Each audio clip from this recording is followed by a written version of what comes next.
Kurang semangat dong, shalom. Mari bangkit berdiri. Kita angkat tangan kita, amin. Kita doakan tempat ini, kita doakan ibadah kami. Terima kasih Tuhan, terima kasih untuk segala kasih dan penyertaan-Mu Tuhan. Pagi hari ini Tuhan, kami mau menaikkan pujian kami Tuhan, penyembahan kami Tuhan.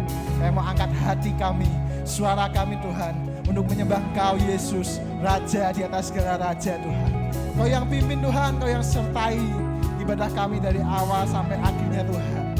Kami percaya Tuhan, kami pulang dan menjadi sia-sia Tuhan, tapi kami pulang mendapat rema daripada-Mu Tuhan. Terima kasih Tuhan, kami siap memuji menyembah nama-Mu Tuhan. Yang siap katakan amin. Semua tepukan buat nama Tuhan, Dia yang terbukti kuasanya besar.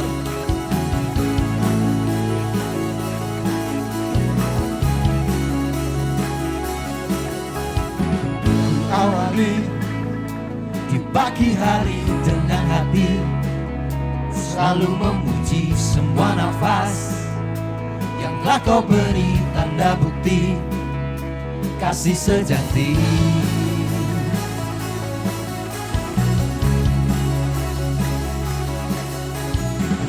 Melewati gunung dan lembah Kau menjaga setiap langkah kesetiaan, selalu tersedia tanda bukti kasih terindah.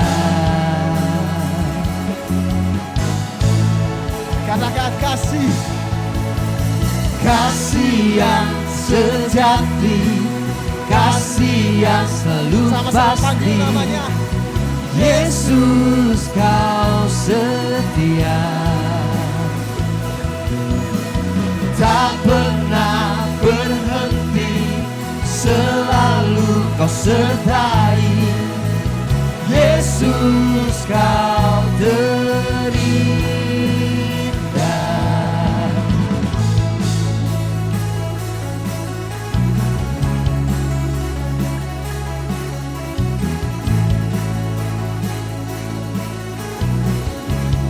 Katakan dengan imanmu saudara.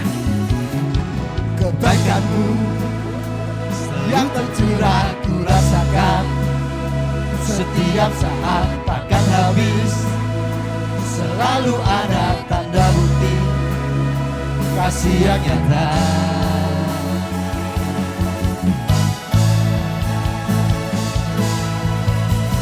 Kasih yang sejati, kasih yang selalu pasti.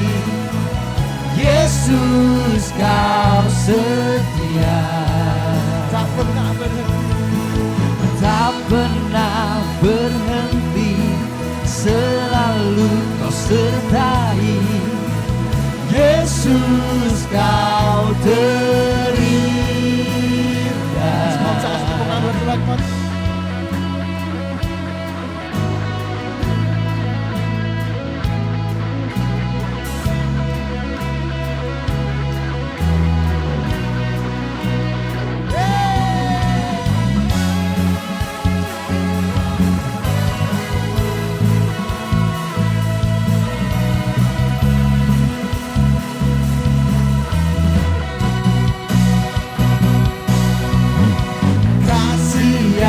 Sejati, kasih yang selalu pasti.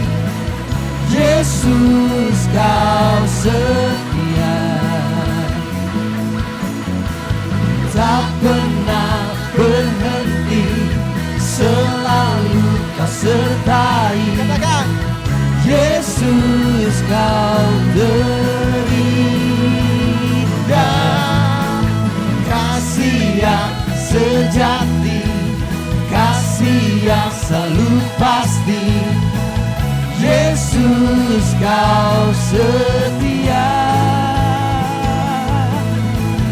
tak pernah berhenti, selalu Kau sertai. Yesus Kau terindah.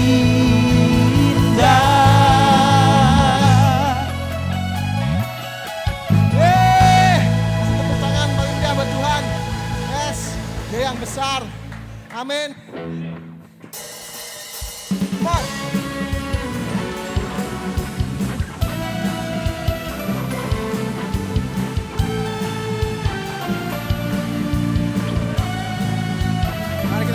bangkit serukan nama Yesus. Karena Dia yang besar, Dia yang termulia, saudara.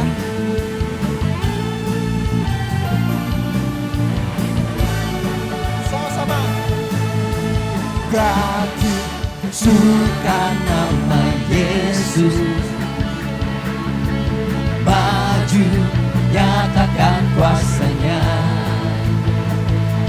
Kita buat iblis gemetar, kalahkan tipu dayanya dengan kuasa namanya.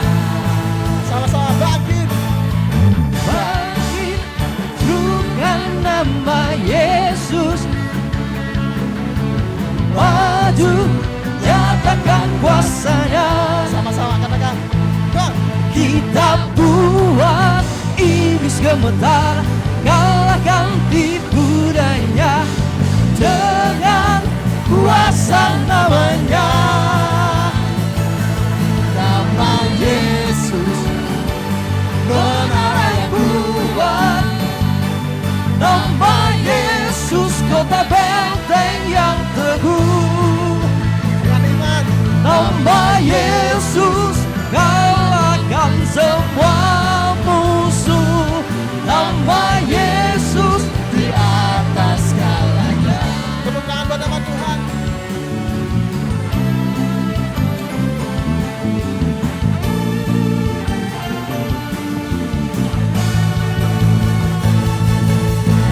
Bangkit serukan nama Yesus. Maju nyatakan kuasanya. Sama-sama buat iblis gemetar. Kita buat iblis gemetar, kalahkan tipu dayanya dengan kuasa namanya. Nama Yesus menara yang kuat.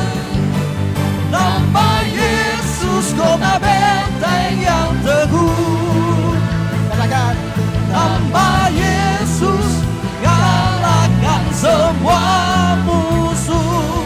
Nama Yesus di atas segalanya. Semua tepuk tangan buat nama Yesus. Dia di atas segalanya. Hey.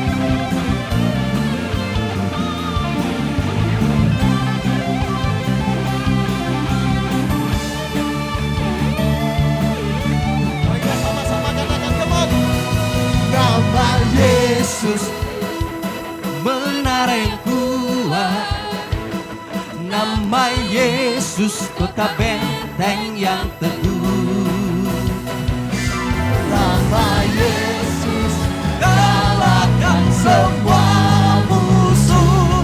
Nama Yesus di atas. Nama Yesus menara yang kuat. Nama Yesus kota benteng yang teguh. Nama Yesus kalahkan semua musuh. Nama Yesus di atas segalanya. Katakan nama Yesus. Nama Yesus. Sekali lagi, nama siapa? Nama Yesus. Nama siapa? Nama Yesus di atas segalanya.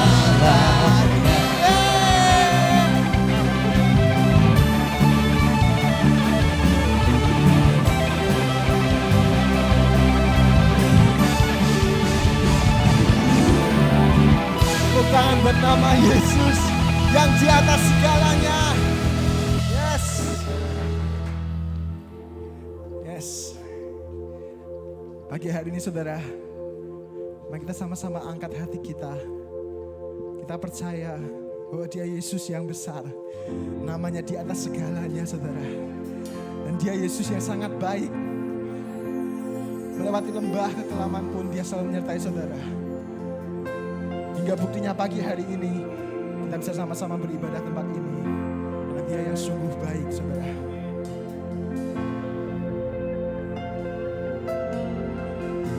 Yesus, Kau sungguh baik.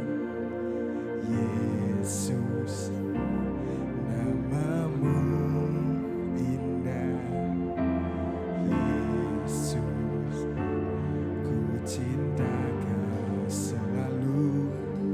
ku tinggikan, ku agungkan selamanya. Yes, Yesus, kau sungguh baik. Katakan, Yesus, namamu indah. Yesus, ku cinta kau selalu. Ku tinggikan, ku agungkan selamanya. mau memuji, Ku selalu puji, ku mau menyembahmu, ku selalu katakan kau yang sembahmu. layak. Kau yang layak terima semua pujian, kemuliaan hanya bagi Tuhan. Angkat pujianmu, angkat hatimu saudara. Katakan, Yesus, kau sungguh baik. Yesus, namamu indah. Yesus, ku cinta kau selalu. Ku tinggikan, ku agungkan selamanya. Ku mau memujimu, ku selalu pujimu, ku mau menyembahmu, ku selalu kau yang layak sembahmu. Tuhan. Kau yang layak terima semua pujian, kemuliaan hanya bagi Tuhan. Ku selalu pujimu, ku mau menyembahmu, ku selalu sembahmu. Kau yang layak terima semua pujian, kemuliaan hanya bagi Tuhan. Mari sama-sama bawa pujianmu, bawa penyembahanmu Tuhan.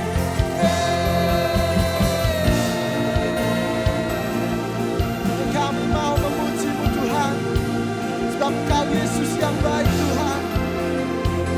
Haleluya.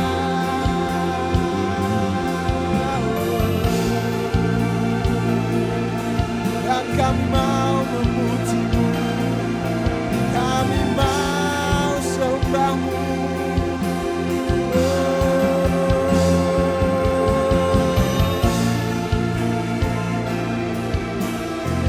Hanya Kau yang layak terima segala puji kami. Mau memujimu Tuhan.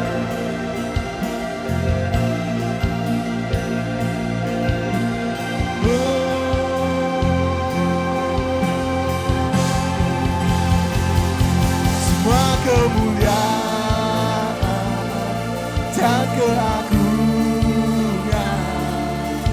tertuju padamu, Tuhan dan Rajaku. Segenap jiwa dan nafasku menyembah Yesus yang Hidup semua kemuliaan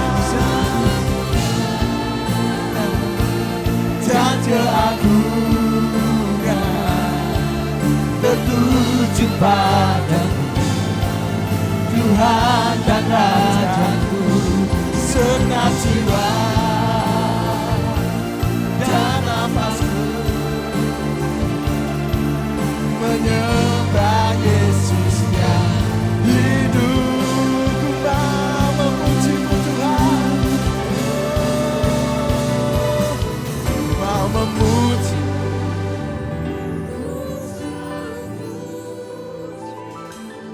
Ku mau menyembah, ku selalu katakan Kau yang layak, Kau yang layak terima.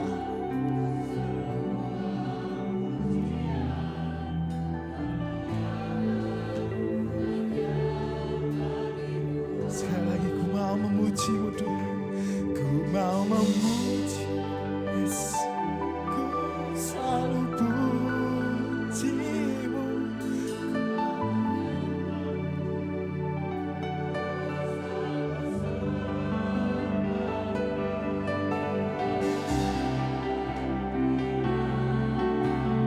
Semua pujian, kemuliaan hanya bagi Tuhan. Ku mau memuji, ku selalu puji-Mu. Ku mau menyembah-Mu, ku selalu sembah-Mu. Kau yang layak terima semua pujian, kemuliaan hanya bagi Kau yang layak Tuhan. Tuhan, Kau yang Layak terima semua pujian, kemuliaan hanya bagi Tuhan. Kau yang layak terima semua pujian, kemuliaan hanya bagi Tuhan.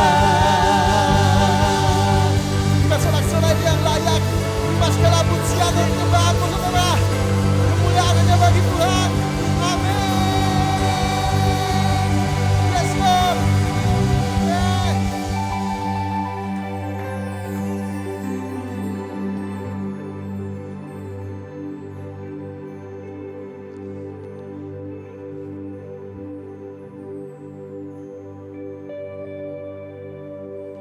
Engkau sungguh baik ya Tuhan. Teramat baik dalam setiap kehidupan kami. Sungguh pagi ini kami mengangkat suara kami untuk berkata Tuhan Engkau sangat baik.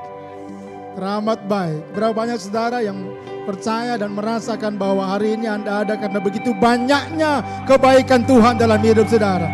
Mari beri tepuk tangan bagi Tuhan kita Yesus Kristus. Haleluya. Haleluya. Oh, Engkau baik, sangat baik Tuhan. Teramat baik. Amin. Kami bersuka cita ada di rumah Tuhan. Bersama-sama kami beri waktu ini untuk kami beribadah, menyembah, memuji, mempersembahkan korban syukur kami kepada Tuhan. Dan sebentar kami akan duduk diam mendengarkan firman Tuhan. Urapi hamba-Mu, urapi kami sekalian. Kebenaran yang akan sama-sama kami dengar, biar itu akan mendatangkan sukacita di hidup kami. Membuat kami semakin memahami, mengerti, dan membawa kami semakin melekat kepada Tuhan. Terima kasih Tuhan, kami berdoa dan siap mendengarkan firman Tuhan dalam nama Yesus. Haleluya. Amin. Amin.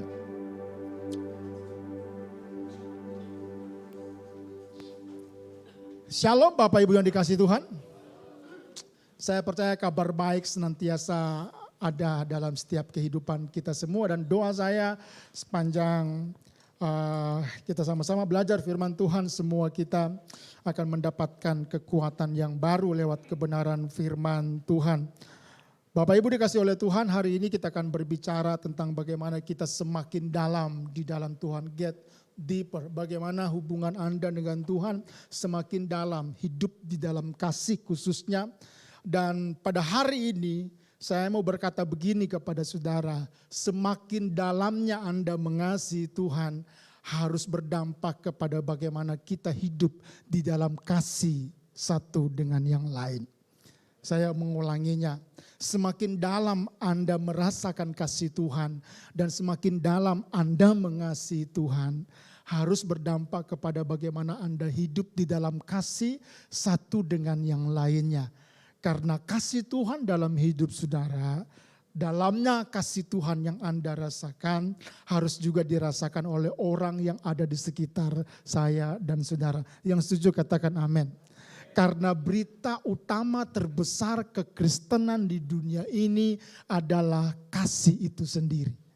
Karena bukankah kasih itu yang membuat surga memberikan Yesus Kristus mati di kayu salib. Sehingga setiap yang percaya tidak binasa tapi beroleh hidup yang kekal. Saudara dikasih Tuhan. Nah, oleh karena itu sekali lagi hari ini kita akan semakin dalam belajar bagaimana mengasihi, bagaimana melayani, dan bagaimana hidup saya dan saudara adalah penyembahan kepada Tuhan. Penyembahan tidak saja dibatasi waktu Anda nyanyi di gereja, waktu Anda tepuk tangan, waktu Anda nyanyi. Tapi penyembahan juga, saudara dikasih oleh Tuhan, adalah ketika kita hidup di rumah, di kantor, di jalan, dimanapun Anda berada, waktu Anda berkomunikasi, beraktivitas, orang bisa lihat ada kasih Tuhan di hidup saudara. Orang bisa lihat ada kasih Tuhan yang mengubah hidup saudara. Orang bisa lihat Anda sedang ada dalam masalah, Anda sedang ada di gunung, sedang di lembah, tapi Anda tetap bertahan, tetap bersemangat, tetap mengasihi Tuhan. Itulah bentuk penyembahan yang tidak terlihat di gereja, tapi terlihat di rumah, di kantor, di jalan. Mungkin Anda sedang susah, tapi Anda terus mengatakan apa yang baik, apa yang positif. Anda sedang menyembah Tuhan sebagai orang benar yang tidak dibatasi di ruangan gereja. Saudara dikasih Tuhan, 1 Petrus pasal yang keempat, ayat yang ke-7 sampai yang ke-11. Kesudahan segala sesuatu sudah dekat. Setelah Petrus berbicara tentang ayat sebelumnya di pasal 4 tentang pengorbanan Tuhan Yesus di atas kayu salib. Kemudian Petrus mulai mengingatkan bahwa kesudahan segala sesuatu sudah dekat. Artinya dunia ini tidak akan lama lagi keberadaannya. Dan kita tinggal di dunia yang satu, keberadaannya udah gak lama. Yang kedua, kita tinggal di dunia yang nanti firman Tuhan akan kasih tahu. Dunia telah kehilangan kasih yang sesungguhnya. Karena lawan kasih, ya lawan kata dari kasih adalah ego. Lawan kata dari kasih adalah kepentingan diri sendiri. Lawan kata dari kasih adalah aku. Sehingga Anda dan saya adalah orang-orang yang dalam kesudahan segala sesuatu sudah dekat. Dan di tengah-tengah dunia yang kasihnya dingin kata Alkitab, Anda hadir untuk menjadi orang yang menampilkan kasih itu. Saudara dikasih Tuhan. Kesudahan segala sesuatu sudah dekat, karena itu kuasailah dirimu dan jadilah tenang. Supaya kamu dapat berdoa. Tetapi perhatikan ayat yang ke-8, yang terutama kasihilah sungguh-sungguh seorang akan yang lain. Sebab kasih menutupi banyak sekali dosa. Berilah tumpangan seorang akan yang lain dengan tidak bersungut-sungut. Ayat 10, layanilah seorang akan yang lain sesuai dengan karunia yang telah diperoleh tiap-tiap orang sebagai pengurus yang baik dari kasih karunia Allah. Wow, Anda dan saya adalah pengurus dari kasih karunia Allah yang diberikan. Ya, ayat 11, jika ada orang yang berbicara, baiklah ia berbicara sebagai orang yang menyampaikan firman Allah. Berhenti dulu di sini. Begitu banyak orang Kristen ya hanya sampai ke titik di mana dia meyakini tugas menyampaikan firman Tuhan itu pendeta. Tapi Petrus bilang tugas untuk menyampaikan firman Tuhan adalah tugas orang percaya yang sudah mendapatkan kasih daripada Tuhan itu. Orang kadang-kadang membatasi menyampaikan firman Tuhan kalau dia ada di mimbar. Padahal Petrus sedang mengatakan kepada kita, hidupmu adalah firman Tuhan yang berbicara kepada begitu banyak orang di sekitar kehidupan. Jika ada orang yang melayani, baiklah ia melakukannya dengan kekuatan yang dianugerahkan Allah. Ya, Supaya Allah dimuliakan dalam segala sesuatu karena Yesus Kristus. Ialah yang mempunyai kemuliaan dan kuasa sampai selama-lamanya. Amin. Kalau Anda baca nanti berkali-kali ini Anda akan temukan. Ternyata begini, orang yang hubungan dengan Tuhan begitu dalam di dalam kasih akan menjadi berbeda hidupnya. Akan menjadi berbeda bicaranya, akan menjadi berbeda tingkah lakunya, bahkan akan menjadi berbeda pada waktu dia melayani Tuhan. Kata Alkitab, dia akan melayani dengan kekuatan yang dianugerahkan kepada Tuhan. Dalam konteks hubungan kasih yang dalam, yang kemudian kasih itu bisa dinikmati oleh orang lain. Yang saya bilang tadi, lawan kata dari kasih adalah ego, kepentingan diri sendiri. Berarti orang yang punya kehidupan kasih yang dalam dengan Tuhan tidak akan hidup untuk kepentingan diri sendiri. Tapi dia hidup untuk kepentingan satu dengan yang lainnya. Dalam konteks yang kecil dimulai dari rumah, gereja, teman-teman saudara, orang-orang dekat saudara akan melihat bagaimana kasih itu bertindak untuk menjadi penolong buat orang lain. Ya, semut. Berapa banyak yang pernah lihat semut? Semua saudara pernah lihat semut. Berapa banyak yang pernah digigit semut? Enggak pernah. Berapa banyak yang pernah digigit gajah? Enggak ada gitu. Semut akan tolong menolong untuk mengangkat beban atau bahan makanan yang mereka temukan. Satu ekor semut mampu mengangkat 10 kali bobot badannya semut. Satu ekor semut mampu menarik beban 50 kali bobot badannya. Mengapa demikian? Pada waktu mereka mengangkat dan menarik, jika Anda lihat dan memperhatikan koloni dari semut, Anda akan menyaksikan saat mereka menarik, mengangkat, maka biasanya mereka tidak sendirian. Saudara yang dikasihi oleh Tuhan, mereka saling berbagi beban dan saling menolong karena mereka mengerjakan segala sesuatu untuk kepentingan bersama. Bahkan makanan yang ditemukan adalah milik semua koloni semut tersebut. Itulah sebabnya tidak ada semut yang kemudian akan memakan duluan makanan yang dia temukan, baru sisanya dikasih kepada yang lain. Yang mereka temukan biasanya akan menjadi temuan bersama, diangkut bersama-sama, disimpan bersama-sama, dan kemudian dimakan bersama-sama.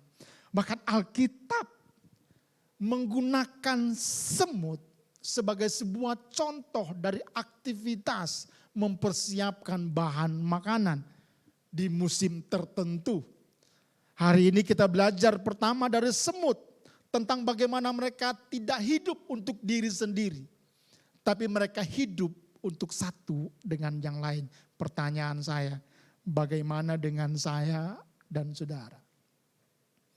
Di hari ini kita tergoda untuk hidup bagi diri sendiri dalam segala sesuatu.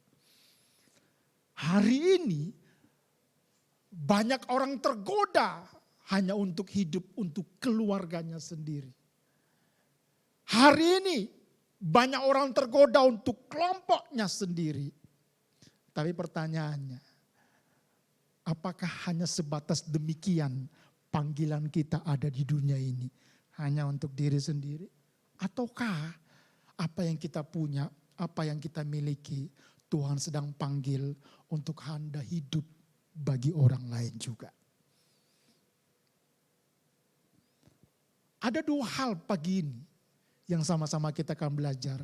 Bagaimana supaya kita semakin dalam kita hidup dengan kasih Tuhan.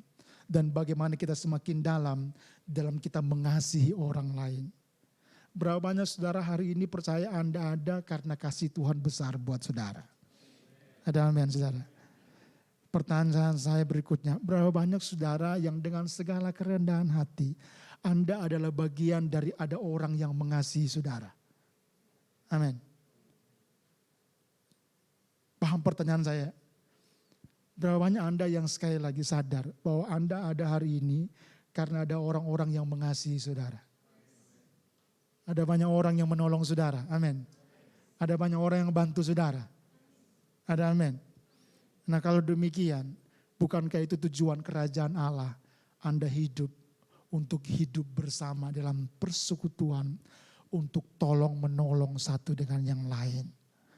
Bukan injak menginjak, bukan jatuh menjatuhkan, tapi tolong menolong. Yang pertama, Anda harus hidup di dalam kasih. Kalau Anda mau semakin dalam mengasihi orang lain, Anda harus hidup di dalam kasih itu sendiri. Karena tidak akan pernah orang bisa mengasihi kalau dia keluar dari kasihnya Tuhan. Kasihmu terbatas, sementara kasih Tuhan tidak terbatas. Di kasih Tuhan yang tidak terbatas itulah kita harus tinggal tetap. Alkitab berkata kesudahan segala sesuatu sudah dekat, karena itu kuasailah dirimu dan jadilah tenang supaya kamu dapat berdoa. Ayat 8, tetapi yang terutama, kasihlah sungguh-sungguh seorang akan yang lain. Jadi Petrus sedang berbicara, Yesus udah mati dan berikan kasih yang tak terbatas buatmu. Nah, kasih yang diberikan kepadamu hari ini berguna buat kamu hidup di masa kesudahan yang udah dekat. Nah, kamu hidup di masa yang kesudahannya udah dekat, tapi kamu tinggal di dunia yang banyak orang hidup untuk diri sendiri. Apalagi masa pandemi, bahkan tahun 2023 banyak orang didorong untuk save money. Banyak orang didorong untuk pegang yang dia punya. Salah? Enggak. Anda nabung? Enggak salah. Tapi ada begitu banyak dorongan untuk membuat orang untuk hidup bagi dirinya sendiri tanpa dia ingat bahwa dia sedang ditaruh di masa yang kesudahannya udah dekat dan di sekumpulan banyak orang untuk hidup bagi dirinya sendiri. Tapi Anda dipanggil Tuhan untuk hidup berbagi kasih dengan orang lain. Karena kasih adalah hal yang terpenting di dunia ini. Bahkan Paulus bilang begini, Anda dengar baik-baik. Dari semua karunia yang Tuhan berikan kepada setiap orang percaya, yang menjadikan orang percaya itu tampil tampak terkesan hebat, jago khotbah, punya karunia kesembuhan, punya karunia marifat, ya apapun dan bagaimanapun orang itu yang tampak terkesan hebat di panggung hebat. Paulus bilang begini, kalau kamu punya semua itu, tapi kalau kamu gak punya kasih, maka semuanya nol.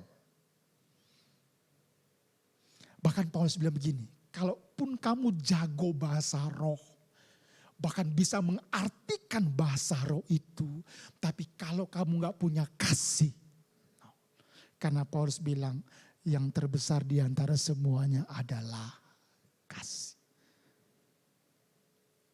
Tentu tema tentang kasih Anda dengar sejak Anda kecil kalau Anda orang Kristen dari kecil, betul?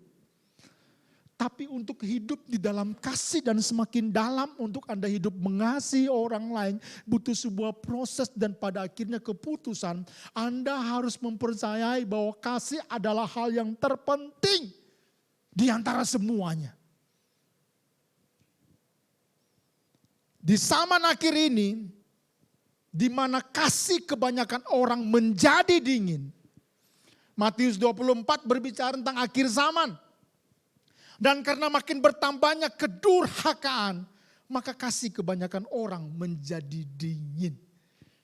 Di terjemahan yang lain dikatakan begini, di akhir zaman ini ada begitu banyak orang yang begitu jahat. Ada begitu banyak orang yang merugikan. Ada begitu banyak orang yang mengambil hak milik orang lain. Sehingga tercipta sebuah ekosistem. Kalau kamu berbuat curang, aku balas kamu. Kalau kamu mencuri hakku, aku akan curi hakmu. Kalau kamu maki saya balas kamu maki. Kalau kamu merugikan saya balas merugikan kamu. Bahkan kadang-kadang sesuatu itu tidak terjadi kepada kita, terjadi kepada orang lain. Ada banyak kisah kejadian yang Anda bisa tonton di TV, di YouTube, di TikTok. Siapa yang mukul ini, siapa yang aniaya ini. Bukankah Anda terpancing untuk berkata, mati kamu, rasain kamu. Hello? Biar kamu mati sekalian di penjara, biar kamu dipukul sekalian. Bukankah kita seringkali terpengaruh untuk mengatakan itu? Karena Anda bilang kan normal pastor, dia merugikan saya, dia merugikan orang itu. Ya, normal bagi dunia. Pertanyaan saya, normalkah bagi kerajaan Allah? No. Anda bilang susah pastor, bagaimana mungkin kita bisa melakukan itu? Makanya Alkitab bilang di zaman sekarang, kalau Anda ngomong soal kasih itu selalu akan kontra dengan ego dan kepentingan diri sendiri. Itu pasti. Karena kalau Anda bertanya mengapa Yesus turun ke muka bumi ini. Ya karena dia mengasihi saya dan saudara. Bahkan Alkitab berkata bukan dia turun karena Anda baik dan gak pernah melakukan kesalahan. Dunia sedang berdosa waktu dia datang. Supaya yang berdosa itu tertutupi oleh karena kasih Tuhan yang besar. Bukankah kita bilang tadi kasih menutupi banyak dosa? Caranya bagaimana supaya kebencian tak dibalas kebencian. Supaya ekosistem itu terputus. Cuman kasih yang bisa memutus itu.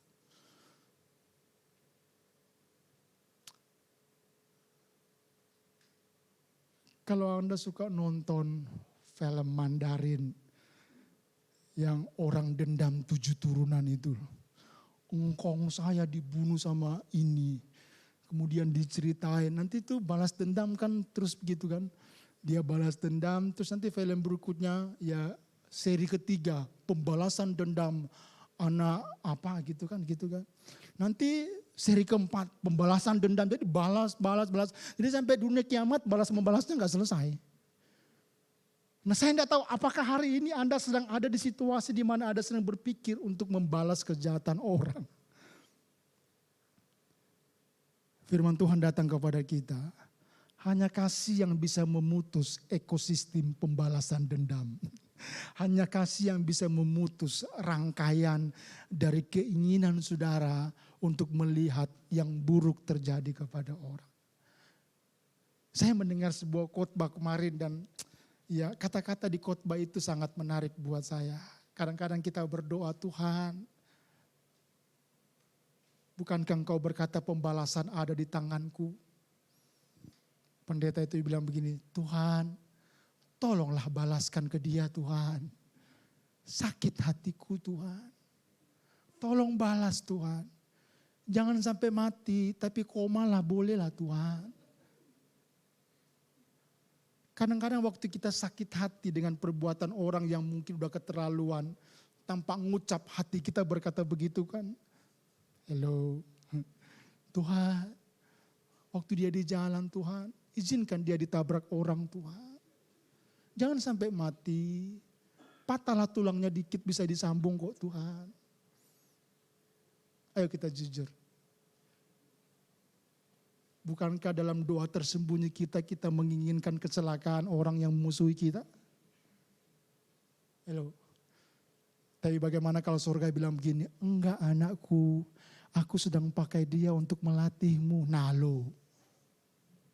Karena rata-rata alat yang dipakai Tuhan untuk memproses kita itu menyakitkan.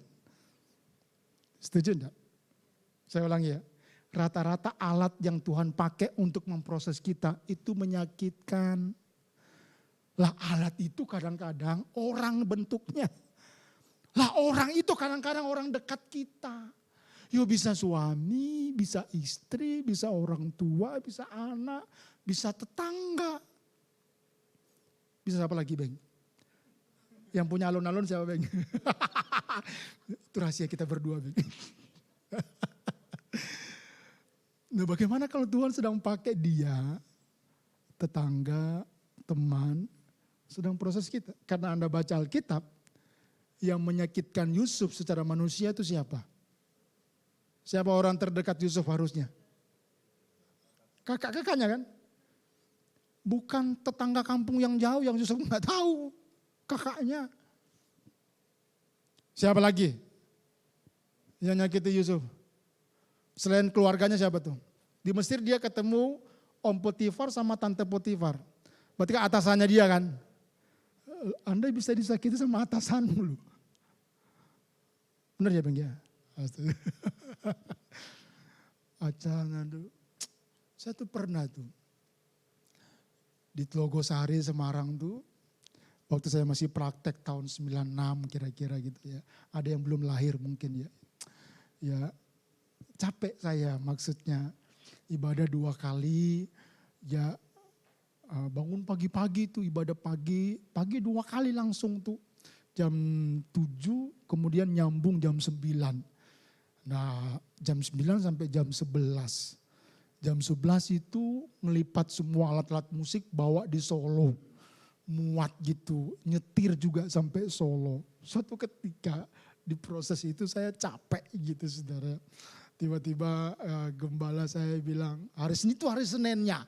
Jadi pulang dari Solo malam-malam, bangun pagi. Jadi malam ke Solo itu setting alat satu band itu. Kemudian setting habis itu malam-malam itu harus dibongkar lagi, muat di mobil gitu ya. Nyetir lagi sampai Semarang. Nah, itu kan capek gitu ya, sepanjang minggu itu capek. Senin bangun pagi-pagi, itu saudara sudah 2 pagi jam 5. Kemudian saya cuci motor 2, cuci motor 2, cuci mobil, itu aktivitas saya. Tiba-tiba ya pastor saya itu bilang begini, Daniel ini ada warta sisa. Tolong bagikan di ruko-ruko di Tlogosari. Mereka semua orang Kristen. Dalam hati saya, dasar saya sudah capek juga, saya mikir, yang ruko-ruko di Tlogosari itu, tahu Tlogosari ya? Itu orang Kristen. Saya mikir, po. Yang kedua, ya kan kalau keliling Tlogosari kan itu gede, harusnya kan naik motor. Tiba-tiba dia bilang begini, kamu naik sepeda aja. Dalam hatiku, aku yo capek Pak, gitu kan. Minggu kemarin tuh capek nepol gitu, nyetir. Bangun pagi udah cuci motor, kon bagi lagi itu warta jemaat pakai sepeda pula.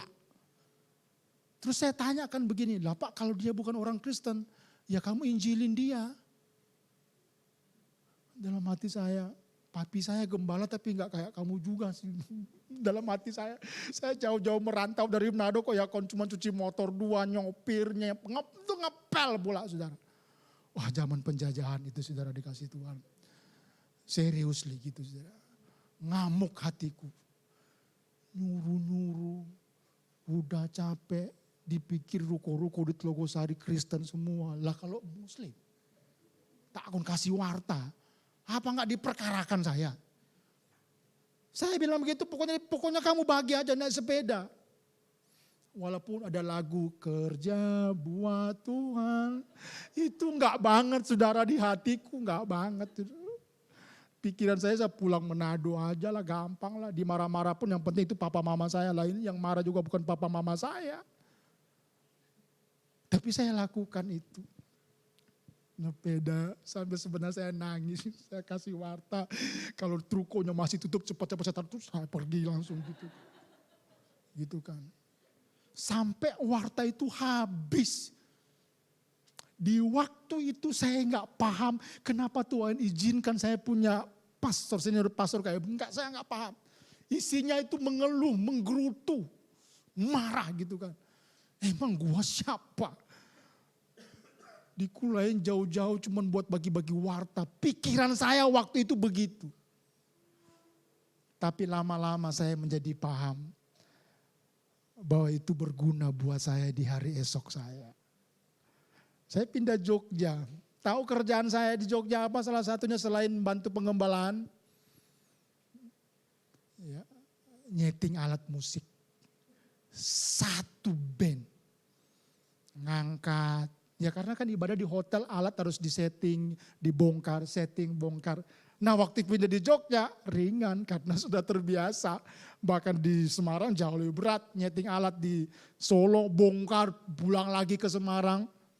Udah biasa. Bahkan satu ketika anak-anak youth itu maaf kata rodok kurang dan ajar. Sudah janjian jam 5 Sabtu itu mau ke hotel untuk nyeting alat. Saya tunggu di sekretariat, nggak datang mereka. Sudah mau jam 5 kok nggak datang, kan harus muat alat satu mobil. Saya angkat sendiri, drumnya, speakernya. Bawa sendiri di jalan. Sak tom-tom semua gini tak muat di atas. Tiba-tiba mereka udah ikut dari belakang tuh. Bang Daniel. Tiba-tiba tom-tom yang itu gelundung di jalan. Karena nggak diikat lah, saya sendiri. Dipungut sama anak-anak youth saya gitu. Terus, bang jatuh, ambil. Sampai di hotel. Di setting. Tapi waktu mereka datang, bang sorry bang. Kuliah pulang telat bang. Nanti ya nggak apa-apa. Kerja buat Tuhan sungguh manis gitu. Tapi saya sudah terbiasa buat itu di Semarang. Jadi bagi saya, oh ya biasa. Nah saudara, marah sebenarnya. Nggak suka sebenarnya. Tapi memahami karena ada maksud Tuhan. Menolong kita untuk pada akhirnya mengasihi dan mengampuni. Saudara dikasih Tuhan. Kasih adalah sebuah pilihan sikap. To love is a matter of choice. Untuk mengasihi itu pilihan. Kalau Anda memilih untuk nggak mengasihi itu pilihan saudara. Karena berat, nggak mudah. Tapi sekali Anda memilih mengampuni contoh. Anda sekali memilih untuk mengasihi. Maka itu akan menambahkan kekuatan buatmu untuk mengasihi berikutnya. Mengasihi membutuhkan sebuah tindakan nyata untuk dapat dirasakan orang lain. Menjadi murah hati tidak tiba-tiba ada dalam sifat kita begitu saja. Anda lahir tiba-tiba murah hati, tiba-tiba baik. No, nggak bisa. Kita memerlukan latihan sampai pikiran dan tubuh kita terbiasa untuk melakukannya. Lalu menjadi sebuah nilai yang tidak bisa diambil lagi dari diri saya dan saudara. Jadi kasih adalah sebuah pilihan, sebuah tindakan. Kalau kasih itu yang utama dari segala-galanya, maka Anda harus memilih untuk bertindak. Tindakan pertama mungkin gagal. Apakah surga murka sama Anda? Oh enggak. Tindakan kedua mungkin Anda gagal karena ada orang yang sulit mengampuni contohnya. Ada orang yang terlalu sakit untuk melepaskan kasih bagi orang lain. Apakah surga murka sama Anda? Oh, no. Berarti Anda harus lebih dalam lagi merasakan kasih Bapa. Sampai Anda punya kekuatan untuk melakukan tindakan pertama. Melepaskan pengampunan, melepaskan kasih. Tindakan pertama saudara dalam mengasihi itu akan menjadi langkah berikutnya karena Anda punya kekuatan.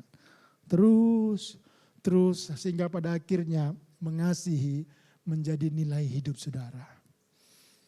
Karena nilai hidup terbentuk daripada kebiasaan yang Anda lakukan terus menerus.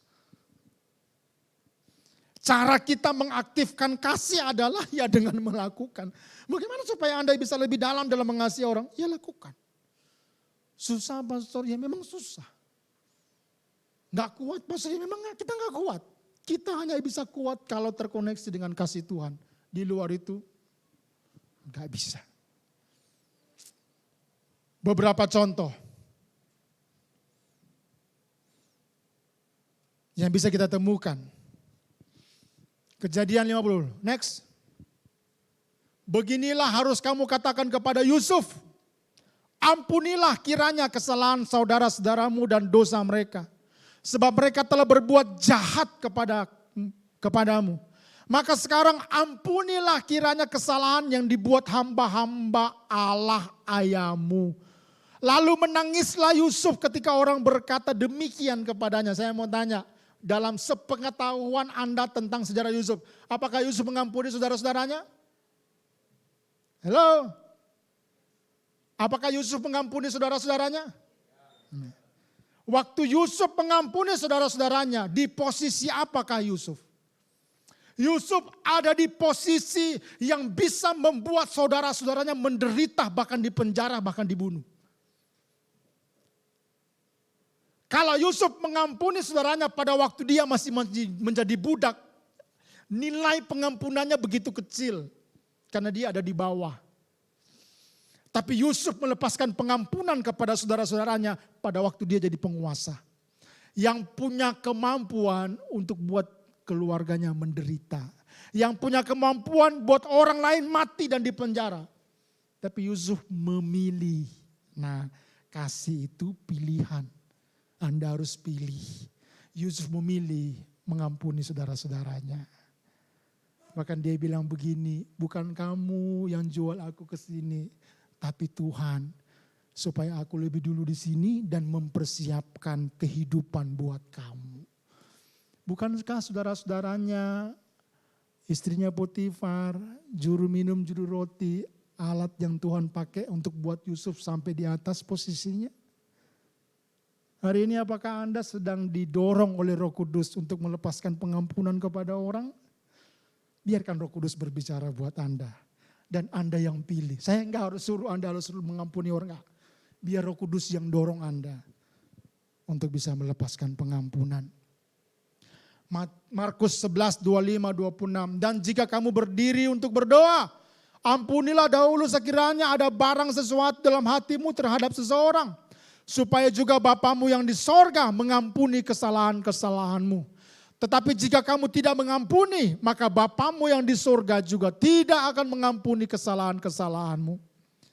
Roma 12, 20, 21. Tetapi jika seterumu lapar, musuhmu lapar, kata Alkitab, berilah dia apa?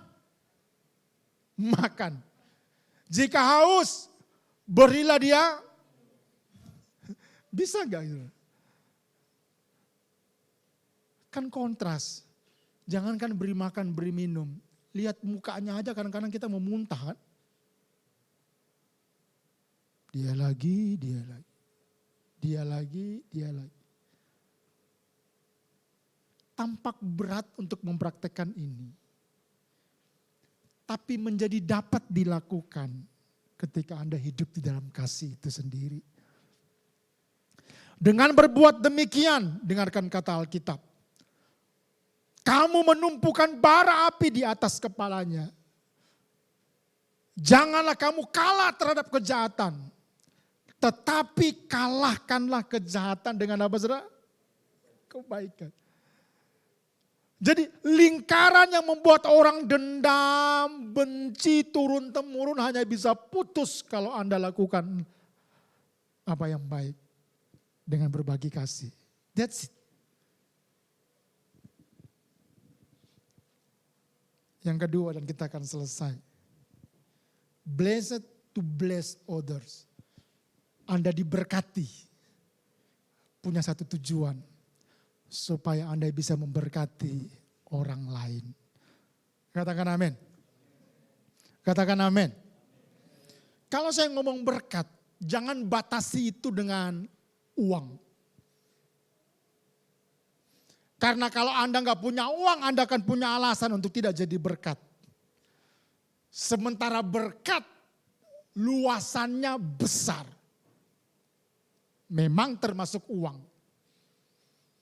Tapi menjadi berkat memposisikan Anda, dengar Alkitab bilang Anda tinggal di waktu yang sudah dekat kesudahannya. Nah di waktu yang berkesudahan yang udah dekat ini tinggal begitu banyak orang yang hidup untuk diri sendiri. Untuk kepentingan diri sendiri. Nggak mikir orang lain. Nah kita didorong pagi ini untuk memahami ini. Jika ada orang yang berbicara, ini jadi berkat. Baiklah ia berbicara sebagai orang yang menyampaikan apa?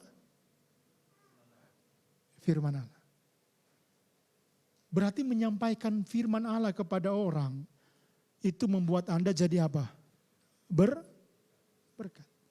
Pertanyaannya, di manakah orang bisa menyampaikan firman Allah? Hanya di mimbar seperti ini kah? No. Kemarin Selasa dalam worship naik saya bilang begini, kita punya handphone. Di Facebook kita Anda berteman dengan berapa puluh, berapa ratus orang. Bahkan mungkin ada ribuan orang di pertemanan Anda di Facebook. Sekali Anda posting di beranda Facebookmu, let's say kata-kata positif, atau let's say firman Tuhan atau satu ayat yang Anda posting, di ceritamu, di storymu, atau di berandamu. Kalau Anda berteman dengan 100 orang di Facebook, Anda bisa cek jika ada 50 saja orang yang baca statusmu. Bukankah Anda sedang menyampaikan firman Tuhan sama 50 orang itu? Setuju enggak, saudara? Halo? Halo? Di WA-mu, ya, Anda berteman dengan begitu banyak orang di sana. Katakan 100 orang. Saya suka lihat siapa yang baca, yang lihat status saya. Di pikiran saya, apapun yang saya tulis, orang itu sedang baca. Dan kalau itu ayat, doa saya, ayat itu memberkati orang yang baca ayat yang saya tulis. Begitu juga sebaliknya. Kalau Anda mungkin memposting sesuatu yang negatif, ya orang akan baca yang negatif. Anda bercerita dengan orang, sharing dengan orang. Nggak perlu mimbar untuk menyampaikan firman. Yang diperlukan adalah hidup yang berbicara kepada orang. Saya ulangi kata-kata, nggak perlu mimbar untuk menjadi penyampai firman Tuhan. Hanya diperlukan hidup untuk orang mendengar dan melihat dan merasakan ada firman Tuhan di hidup saudara. Ada amin saudara? Anda ketemu dengan orang yang sudah putus asa. Anda cuma bilang begini, firman Tuhan berkata di dalam Roma 8. Enggak perlu begitu. Anda mungkin cuma berkata, bro tetap semangat. Selalu Tuhan punya cara untuk menolong. Bukankah Anda sedang menyampaikan firman Tuhan buat orang itu? Amin. Ada temanmu yang berkata begini mungkin, bro disinggung aku nih, panas hatiku nih.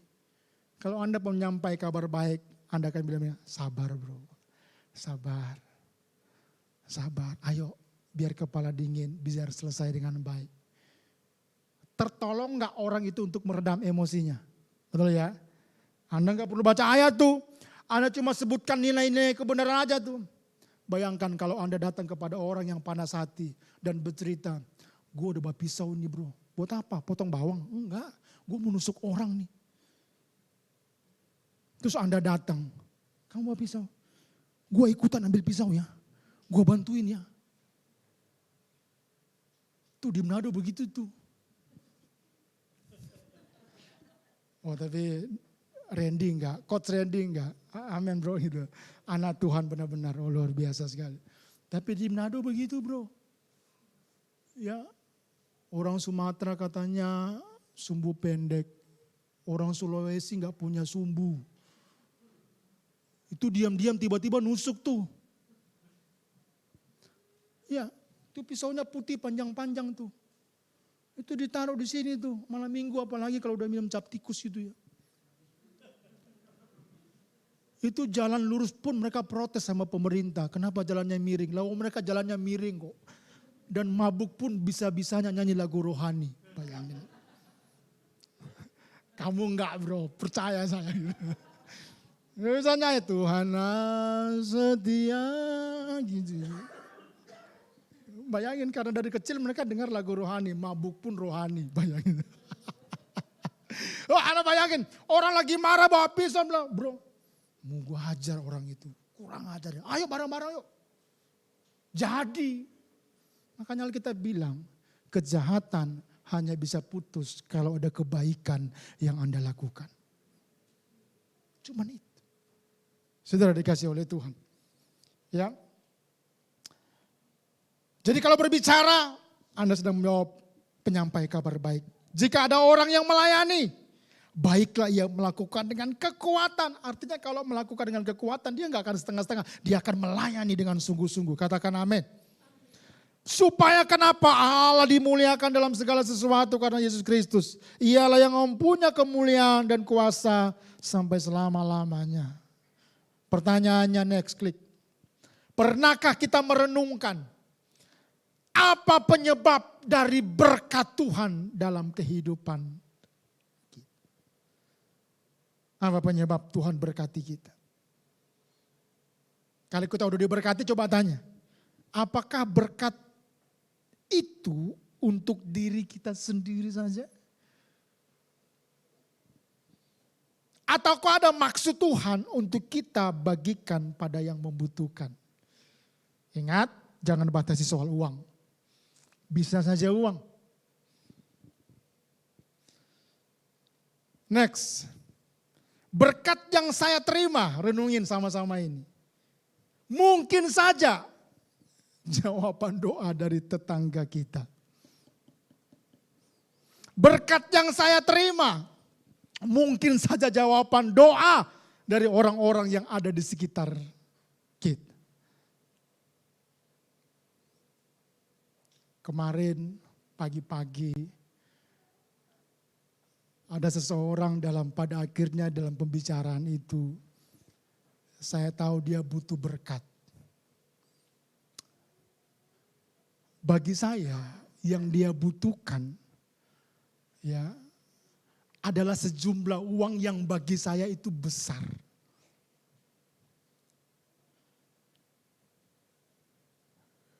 Roh Kudus bilang begini, punya kamu itu karena bagi saya itu besar, yang saya kumpulin untuk sesuatu yang menurut saya tahun ini membutuhkan begitu banyak uang. Tuhan bilang begini, ambil, kasih ke orang itu. Kalau saya pikir lama-lama, itu jatuh-jatuhnya nggak jadi. Karena kadang-kadang kalau kita disuruh memberi dan kita pikir panjang, itu jatuh-jatuhnya nggak jadi. Karena pertimbangannya jadi banyak. Jadi setelah tutup telepon, saya diam sejenak, saya ambil handphone, dan saya transfer ke orang itu. Bagi saya jumlahnya banyak. Tapi kalau itu jawaban doa buat dia, dan Tuhan pakai saya untuk menjadi jawaban doa buat dia yang membutuhkan, maka bersukacitalah saya dipakai Tuhan untuk jadi berkat buat orang lain. Anda paham maksud saya? Karena dalam konteks hidup bersama, kadang Tuhan pakai kita untuk menjawab doa orang lain. Saya ulangi, dalam konteks hidup bersama, kadang Tuhan pakai kita untuk jadi jawaban doa buat orang lain. Bisa uang, bisa nasihat, bisa pertolongan, dan bisa hal yang lain dalam pelayanan. Jadi kalau Anda minta Tuhan jawab doamu, biarkan Tuhan sekali-sekali pakai hidupmu untuk jadi jawaban doa buat orang lain. Biarkan uangmu dipakai Tuhan untuk jadi jawaban doa buat orang lain. Karena Anda percaya apa yang Anda tabur, Anda juga akan menuai. Karena Tuhan juga akan pakai orang lain untuk doamu dijawab melalui orang lain itu. Ada amin saudara? Mau lebih dalam lagi hidup dalam kasih, amin? Ada amin saudara? Anda renungin ini, saya merenungkan ini berkali-kali di minggu ini. Iya ya, jangan-jangan keberadaan saya jawaban buat orang lain. Jangan-jangan apa yang saya punya adalah jawaban buat doa dia. Hanya perlu hati yang terbuka dan nurut untuk Anda melakukannya. Karena pada waktu Anda berhasil melakukannya, Anda bersukacita. Segala sesuatu yang terjadi dalam kehidupan kita adalah sebuah kesempatan untuk kita bisa dipakai menjadi kemuliaan namanya. Menjadi berkat berarti membuat orang lain melihat dan menyadari bahwa apa yang kita lakukan adalah wujud kasih Allah dan cara Tuhan bekerja untuk mendatangkan kebaikan bagi setiap orang. Waktu Anda jadi jawaban doa bagi orang lain, orang itu sedang mengalami apa yang namanya Tuhan bekerja dalam segala sesuatu untuk mendatangkan kebaikan. Anda dipakai sebagai alatnya Tuhan untuk kerajaan Tuhan bekerja di dunia ini. Karena Anda dipakai untuk memberkati, Anda menjadi tempat untuk Tuhan memberikan berkat. Anda jadi contoh, Anda jadi teladan, orang lain diberkati dengan keberadaan Anda. Jadi betapa hebatnya hidup bersama di dalam kasih itu. Mari kita bangkit berdiri bersama-sama dan baca ayat terakhir ini. Roma 8 ayat yang ke-28. Pada waktu Anda praktek hidup dalam kasih, maka inilah yang akan salah satunya terjadi bagi setiap saudara dan saya. Baca sama-sama ya. 2, 3. Kita tahu sekarang bahwa Allah turut bekerja dalam segala sesuatu untuk mendatangkan kebaikan bagi mereka yang mengasihi Dia, yaitu bagi mereka yang terpanggil sesuai. Kalau Tuhan bekerja dalam segala sesuatu, Dia pingin Anda dan saya jadi rekan kerjanya Dia. Amin. Sudah lama kita baca ayat ini, kita pikir Tuhan yang bekerja sendirian. Saya baru sadar hari ini, Tuhan tidak bekerja sendirian. Dia bekerja bersama dengan saudara. Dan mungkin hari ini, Tuhan sedang bekerja bersama Anda untuk Anda jadi jawaban doa buat orang lain. Amin, firman Tuhan. Mari kita cari wajah Tuhan. Anda gak bisa melakukan ini kalau Anda gak hidup di dalam kasih. Anda gak bisa lakukan ini kalau Anda gak menerima kasih Tuhan. Mari cari wajah Tuhan. Temukan kasih Tuhan. Dan biar keindahan menjadi bagian saudara.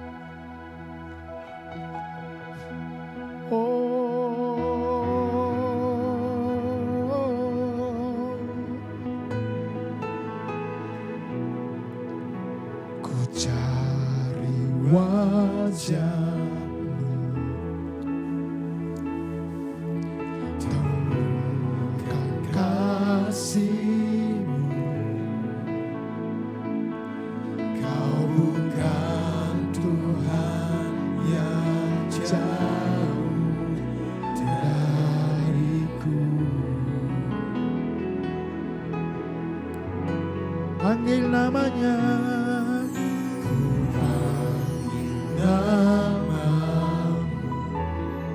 Oh, mari dengar jawabnya. Kau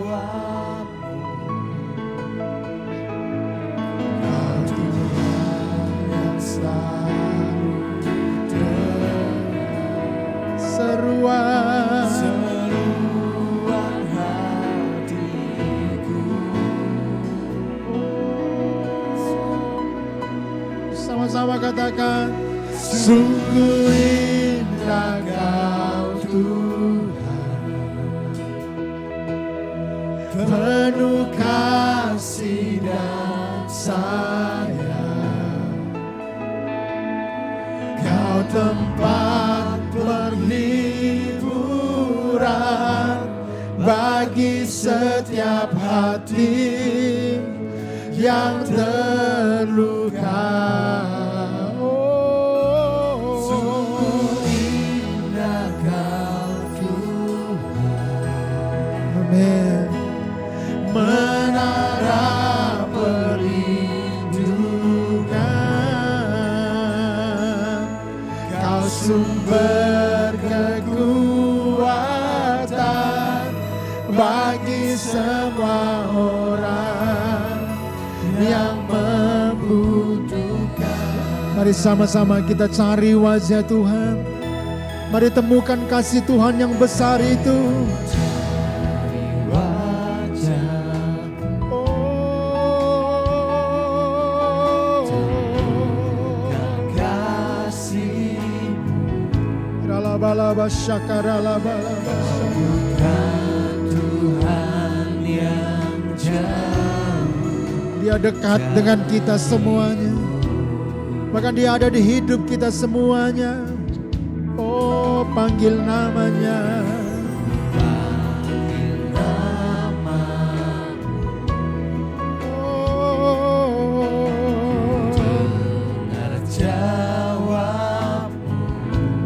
Lama syaka Bapa.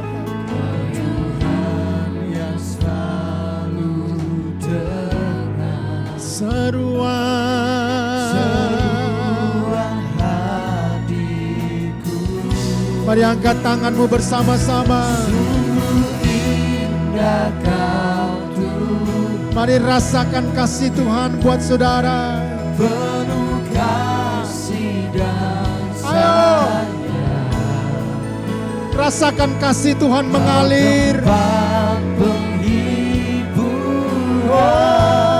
bagi setiap hati yang terluka. Sungguh indah. Sungguh indah Kau Tuhan. Mari rasakan kasih Tuhan buat saudara pagi ini. Mengharap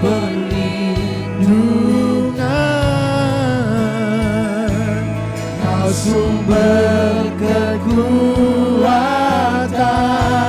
bagi semua orang yang membutuhkan. Oh, sungguh indah. Sungguh indah Kau Tuhan. Haleluya. Penuh kasih dan sayang. Tempat penghiburan bagi setiap hati yang Come Holy Spirit. Come Holy Spirit. sungguh indah Kau Tuhan. Mari nikmati kasih Tuhan di tempat ini saudara. Mengharap Perlindungan, Kau sumber kekuatan bagi semua orang yang membutuhkan. Mari sama-sama kita angkat tangan kita. Katakan sama-sama saudara. Sungguh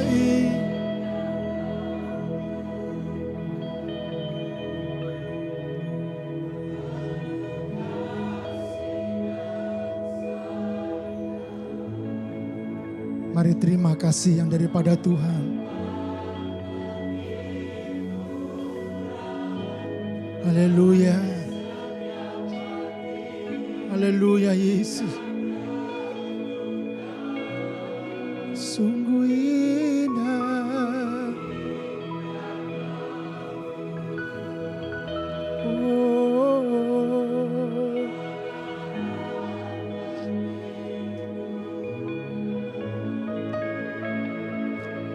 Kau sumber kekuatan bagi semua orang yang membutuhkan.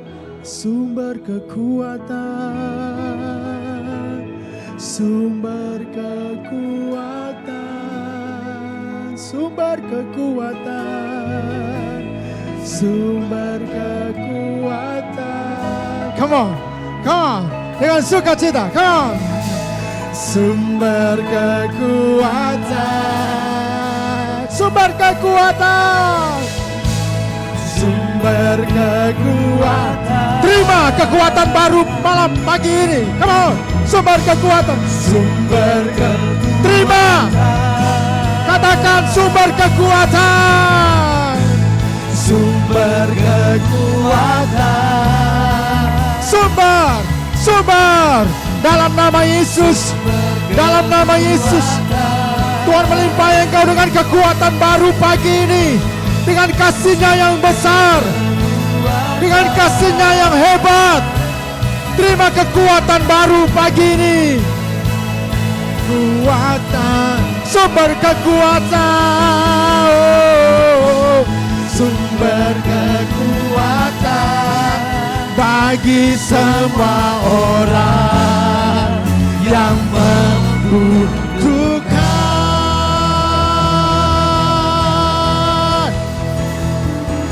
Oh,